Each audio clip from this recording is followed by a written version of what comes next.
So in our society, land management basically means the management of land, plants, animals, water. I really like to think of what we do as stewardship, because I feel like when we say management, that means that we're like controlling something. And I don't view what we do as controlling the land. I view it more as like tending to the land. So I like saying what we do is, stewardship. And I feel like us as Indigenous people too, we have a responsibility to make sure that, our plant and animal relatives are taken care of and they know that we're thinking about them.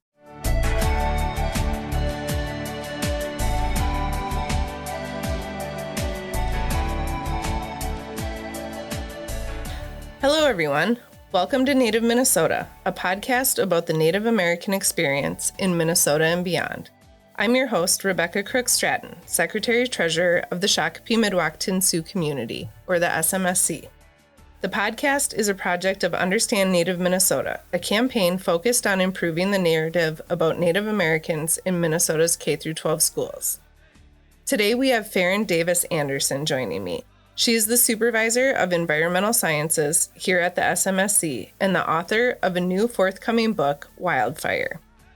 We talk about what land management means and how she combines both traditional Indigenous knowledge and Western science. We also discuss her new book and the important role fire plays in environmental stewardship. I hope you enjoy. I'm here today with Ferin Davis. She is the Supervisor of Environmental Science here at SMSC. And also an author of a new book about fire, of all things. Mm-hmm. Ferin, thanks so much for being here today. Oh, thank you so much for having me. When I was asked to be on here, I was like, what? This is an honor. It really is. Well, thank you. It's an honor to be here and learn a little bit about you. Can you tell us a little bit about yourself and your role here at SMSC? Yeah, so I work for the Land and Natural Resources Department, like Rebecca said, as the Supervisor of Environmental Sciences. I'm also an enrolled citizen of the Turtle Mountain Band of Chippewa, Ojibwe, Michifs in North Dakota. I grew up there. So our team at the SMSC and the Land Department is responsible for stewarding and restoring natural spaces throughout the community. So that includes prairies, forests, oak savannas, wetlands. And we also monitor plant and animal relatives or nations that we have here. And we do that so that we understand like the work that we're doing is benefiting them and they're thriving. And we also try to provide access and community involvement with our project. So one of the things that we initiated the past couple of years was Ina Maka Yahoniapi, and that means honoring Mother Earth in Dakota.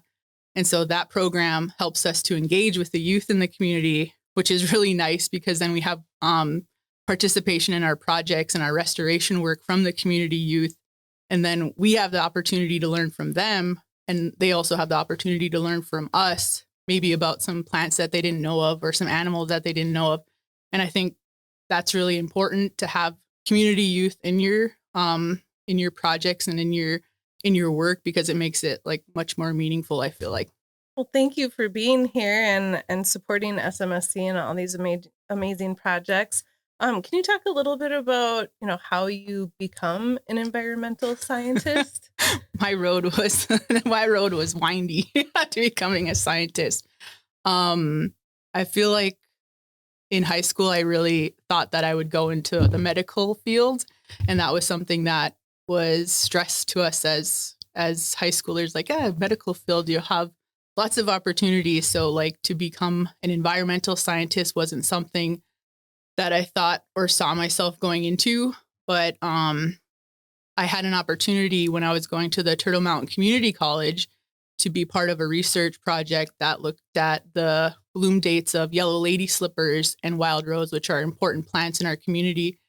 And that really opened my eyes to opportunities that, I could make a career in the outdoors and caring for plants. And so then I kind of transitioned my degree and I went to North Dakota State University and I got a natural resource management Bachelor of Science degree there. And then I kind of had a lot of different jobs and I finally landed at SMSC and I started out as a technician, and the community has been great to work with. I love working for the community and they provided a lot of opportunities for me to expand my knowledge base and grow within the position. So now I'm a supervisor here. Fantastic. If, some of our listeners are interested in getting into the environmental sciences, do you have any advice for them on how to get their toe in the door? Yeah, I feel like, so for me, one of the ways that I was able to get my foot into this space was through an AmeriCorps program called the Conservation Corps of Minnesota. And that's just kind of a program that's meant for people who are interested in something like this, and they can go and work in the outdoors and meet a lot of different people in a lot of different spaces. And then they learn from like, okay, I really understood, like, I want to do restoration work from that work because it's one, instantaneous. So you get a lot of gratification right away. But it's just something that, makes you feel good because, you're contributing to, helping these plants and animals come back. And so that's one way you can get into it. But also there's a lot of different degrees like natural resource management, ecology, biology. But I would really stress it's a hard career to get into initially, especially with just a bachelor's degree. But if you have a lot of experience and a lot of different internships, that opens the door a lot. And plant identification is really important. You need to be able to recognize like what's out on the landscape. So I feel like that's a skill that often is overlooked, but it's really important. Fantastic. You, as a environmental scientist, are essentially managing the land. Can you talk a little bit about what land management is and kind of how you go about doing that? Yeah, so in our society, land management basically means the management of land, plants, animals, water. I really like to think of what we do as stewardship because I feel like when we say management, that means that we're like controlling something. And I don't view what we do as controlling the land. I view it more as like tending to the land. So I like saying what we do is, a stewardship. And I feel like us as Indigenous people too, we have a responsibility to make sure that, our plant and animal relatives are taken care of and they know that we're thinking about them. And so for me, that's what land stewardship or land management means, natural resource management. And some of the ways that we do that is making sure that, the people have access to those spaces because that's so important because here where we're at, there's a lot of development. There's a lot of urban development and the Twin Cities is just continuing to grow. And so the community has been so great about dedicating resources to that to make sure that the community members have access to these spaces. And I think that's really important. What are some of your favorite projects that you've got to implement here in your position? Well, recently helping with the successful reintroduction of the bison, bringing them home here. And I was just so grateful to be a part of that project. And there was a lot of support from you and the business council and also throughout the community. And, now we have the ability to reconnect with part of our culture that was kind of taken from us. Right. And not only that, but we're bringing them back for the prairie because that was part of prairie stewardship that we were missing, that component, because bison are just interconnected with the prairies. And so they need the bison to thrive. And so it's really comforting to see them back there on the landscape. Very exciting. Yeah, that is an amazing project. One that actually started with Chairman Charlie Vig, and it's been amazing to see it come to fruition. I know when the bison got here, I was surprised at how emotional I was to see that return, but it was really fantastic. So thanks for your work on that. So is there something specific that drew you to this work? I think that I've always kind of liked being outdoors. When I grew up, again, on the Turtle Mountain Reservation, I had access to the prairie, so I was able to see a lot of different wildflowers and appreciate them. I remember seeing the wood lily in the prairie and being like, man, that's really cool. I love this little plant. And I remember going with my dad to harvest like morels and different berries like chokecherries and juneberries and hazelnuts, nuts that we call pecans back home. And so I think that kind of just fostered something in me where I just appreciated being outdoors, and I just like, it feels good to be connected to a place. And so I have a connection here because of the work that I do. And I also have a connection back home. So when I get to go back home too, it's really meaningful to me. And I think it was just, it's not something that is, when I try to explain to people or even my family, like what I do, it's like often like, well, what do you do? Like people think I'm a wildland firefighter. And it's like, well, I do that sometimes, but a lot of times I'm doing a lot of other cool stuff too. Well, speaking of being a wildland firefighter, you do wear many hats, and that's a pretty interesting one. Can you talk a little bit about what a wildland firefighter does? Yeah, so a wildland firefighter is somebody who typically would be employed to put out a fire. But for me and our team, it's kind of the opposite. We like to start fires. And we do it intentionally because we want to bring fire back to the landscape, because fire is an important ecological disturbance. So a lot of different plant communities evolved with fire, and they need fire to thrive. So the prairies here in the oak savannas, those are good examples of, if the fire is taken out of that system, like it can be quickly, or it can quickly transition into something like a forest. And, those plants in the prairies and the oak savanna, they're so important too. And we need to take care of them. And without this management, that's a tough transition to a forest. So when we talk about, using that fire, and you say, certain habitats or ecosystems need fire to survive, how did they burn, I guess, before, there were people like you to start the fires? Yeah, so historically, our ancestors were really involved with fire. They had a relationship with fire. And so that was something that happened on the landscape pre-contact a lot. We used fire for a lot of different reasons, a variety of reasons. So things like plant production, like if we knew that fire was beneficial for a certain type of plant or a plant community, we would burn it. And we knew like what intervals to burn it at. And also to make travel easier too, because, you see it in forests now where a lot of the brush will come up and it's really difficult for even wildlife to walk through. And so fire kind of kept those shrubs at bay, and it was easier to walk through forests or even walk through grasslands. And then bringing in game species for us for hunting purposes too. So we knew that burning a certain area would attract these game species like bison or elk or deer. And so that was something that we used to bring them in. And it was just a lot of different sophisticated ways that I don't think people, like, they thought that we were just using it haphazardly, but we understood like what we were doing, and we used it in a variety of ways. So that was one way. And then another way is through lightning, but there's been a lot of studies that have shown like even lightning, they wouldn't have burned as often with just that natural ignition source. So people on the landscape were the real stewards of that time. And so we need to get back to that and reconnect with that practice. To learn more about conservation here in Minnesota, you can check out the podcast Prairie Pod. It's produced by the Minnesota Department of Natural Resources and covers the complexity and beauty of Minnesota's prairies. Ferin has also been a guest on the show, talking about Indigenous people's long role in prairie stewardship. You can find the link in our episode description.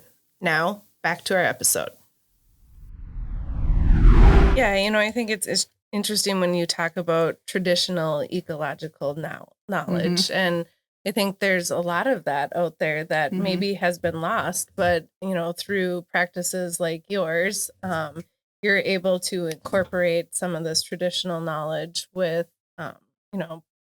regular Western practices.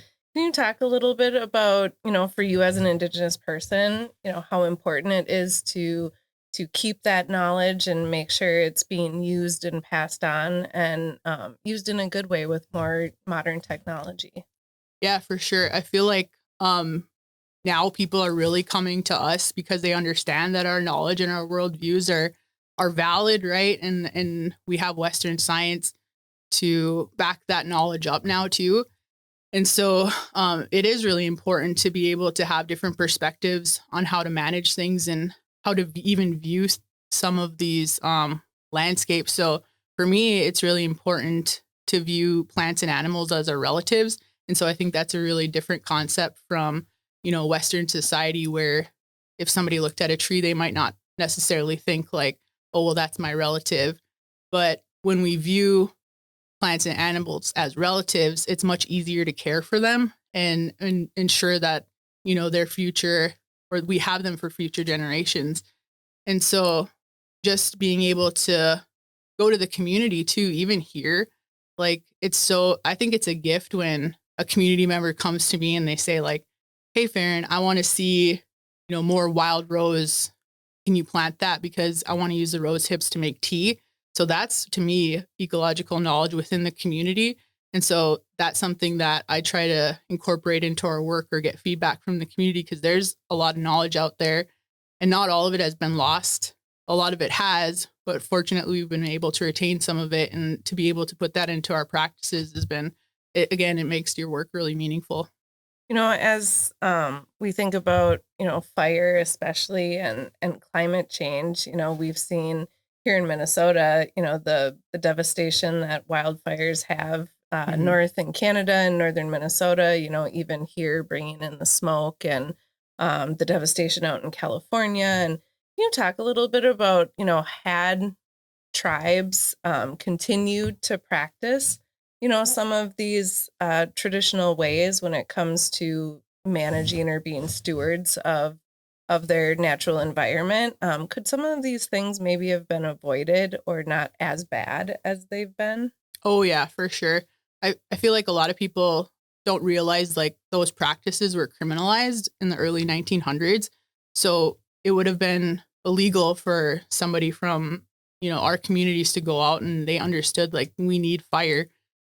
But yeah, they could have gone to jail. They could have lost their livelihoods, their families, depended on people within their communities to provide.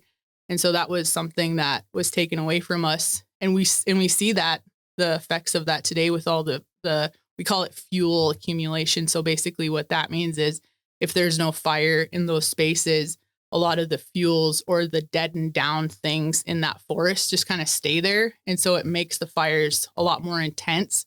But if we would have kept up burning how our ancestors would have been burning, that would have taken care of that, right? So a lot of the fuel accumulation wouldn't have happened. And so now we're playing catch up.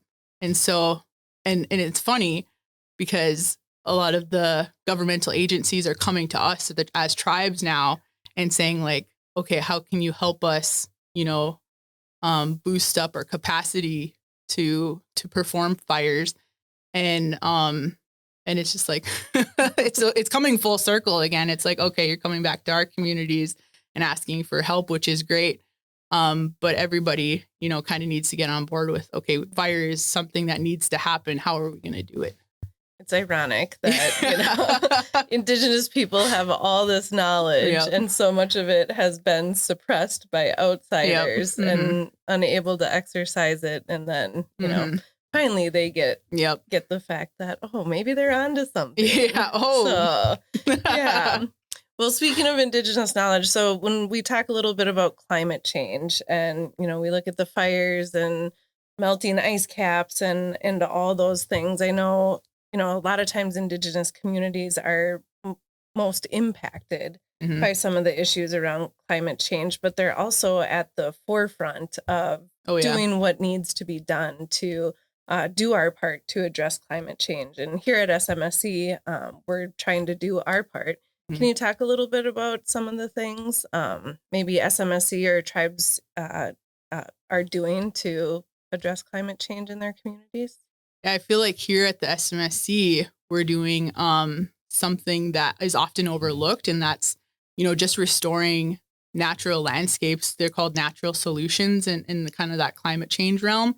But I feel like that's often overlooked, and we don't think about how powerful it is just to even like maintain or restore different ecosystems that have such a high capacity to store carbon. So prairies, they store so much carbon in their root systems. And here, over the past 20 years, we've restored 1,000 acres of prairie. So that's a lot, like within the community.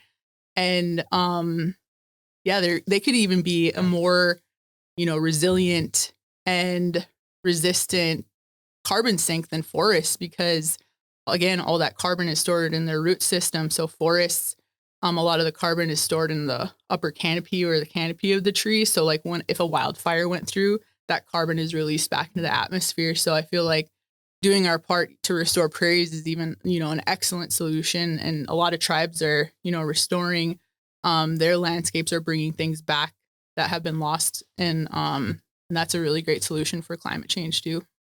I did not know that prairies stored that much carbon. Yeah, it's a lot. Learning something new. Yeah. Thank you for that. Well, in addition to all the environmental science work you do here at SMSC, you are the co-author of a book that will be published this spring, Wildfire, The Culture, Science, and Future of Fire. Mm-hmm. Congratulations on that, first of all.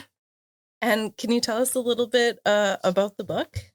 Yeah, so I had a lot of help with the book. I'm a co-author with Stephanie McPherson, and she's an excellent scientific author. And together we examine the history of fire in the United States.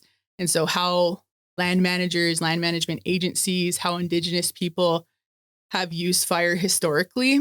And then we looked at how climate change is impacting fires currently and where fires could be going towards in the future. And so for me, a part of the book that I really wanted to focus on was how our ancestors or Indigenous people had that relationship with fire, because I feel like that's a story that's often untold. And I wanted people to understand, like, we value fire and we had a relationship. And so we just need to get back to that. And I wanted that story to be told, but it's also a story about like how we got to where we are in the United States with fire and maybe where we can go in the future. So is the book, is it like in a story format? Is it more in an academic format? Like who's the audience?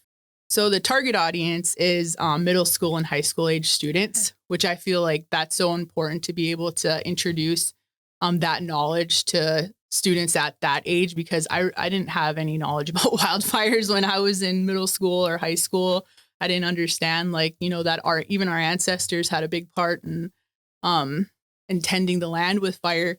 And so I thought it was really important to maybe go with that age demographic, because then they'll have an understanding as adults, like, okay, fire is important. We need it on our landscape. And how can I help support that even in my own community? And so it's really for that target audience, but I feel like anybody can read it, maybe an adult would glean some information from it too. Well, I can't wait to read it personally. So when you came up with this idea, like, how did it go from idea to finding a co-author, a publisher? Like, can you talk a little bit about the process? Yeah, so I was really fortunate that I think somebody had known that I was had a lot of knowledge about fire, and so I think that was something, again, that the publisher was interested in, the Indigenous perspective of fire and how our ancestors used fire. So it kind of fell into my lap, really. And it was a project that kind of just got brought to me, and they asked if I'd be interested in being an author. And I was like, well, I've never authored anything before, so it was really intimidating. And they were like, well, we can bring in a co-author to help that has a lot of experience writing in the scientific realm. So I was like, okay, I feel better about it. And so that's kind of how it got brought along. Otherwise, I don't know if I'd have been able to take it on just by myself. Well, it's pretty amazing to go from an environmental scientist to now an author. So did you enjoy the process? Yeah, I feel like I still struggle to call myself an author. It doesn't feel real. But it was a fun process to research and look at, different ways that not only my ancestors, but people even throughout the United States had used fire, and to understand the history of fire and, Smokey the Bear and that campaign to help stop wildfires, which kind of led to a lot of confusion in the United States. And a lot of people think that, all fire is bad because of that. But in reality, we have a lot of good fire, and this book's helping to promote that message too. Cool. Like I said, I can't wait to read it. So when it's published, is it something that you're going to work with schools to get into their like science programs, or what's the hope there? Hopefully, yeah, there's something, hopefully there can be some type of curriculum developed with the book, and it can be used by teachers to, introduce students to that information and introduce also that traditional ecological knowledge to students, because I feel like, again, sometimes us as Indigenous people don't view us as scientific or as scientists, but our ancestors were scientists. They learned through years and, millennia of observation. So I feel like this is a good introduction to that, to say like, we knew what we were doing and we were stewards of the land. And this is something that I think a lot of, students need to learn about. Are there a lot of other Indigenous kind of scientific books out there that share some of this Indigenous knowledge? Not that I'm aware of. Maybe this will open the doors and a lot of other people will start introducing this topic about Indigenous knowledge. But I feel like I don't know of any specifically. I know that there's like documents out there that have examples of how we have been scientific in the natural world, but not like just targeting this group or this audience either. So you're a trailblazer. I don't know about that. In a whole bunch of different forms. That's amazing. There's so many things we could talk about. I wish we had hours and hours, but land management or stewardship of our land and natural resources is something that's really becoming more of a focus in society because of, the issues we're seeing around climate change. Where do you see kind of this profession going in the future? So I'm already kind of seeing it now happening, but we're as Indigenous scientists, as Indigenous communities, tribes, we're being asked to be at the table with these conversations around conservation. And so I just want to continue to see more of that, and not only just being invited for them to listen, because, our knowledge is a gift too. And I think that sometimes people don't understand that. And so I want to be able to be leaders in the conversations, right? And to be able to build relationships with outside organizations and just have our worldview and our perspectives in the conservation realm. And so I think it's going to continue to grow, and I'm seeing it even more and more because I get so many requests to like talk to people about different things and incorporate our worldviews into their management too. So I'm really hopeful that it just continues to grow.